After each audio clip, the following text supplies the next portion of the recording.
We begin the bouche de Noel by making some compote using 200 grams of frozen strawberries, 2 tablespoons of fresh orange juice, and then we bring it to a medium heat.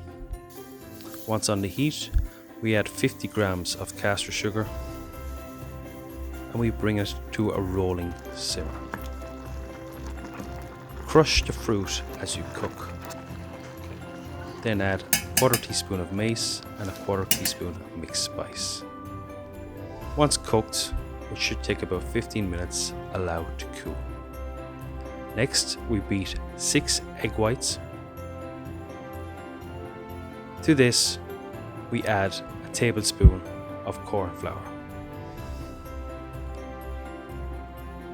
Then, we add 200 grams of caster sugar, but just a spoonful at a time.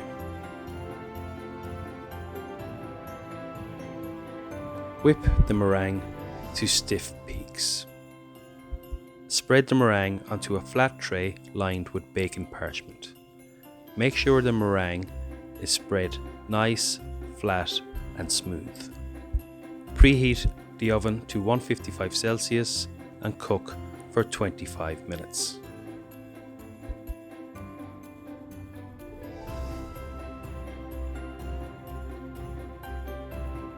Once the cooking time is complete, allow it to cool for about 20 to 30 minutes. Sprinkle some parchment paper with some icing sugar. This will prevent the meringue from sticking.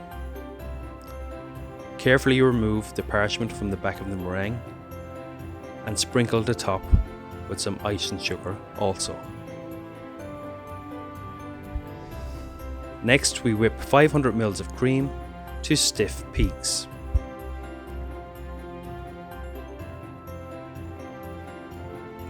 Now we simply spread the cream onto the meringue base.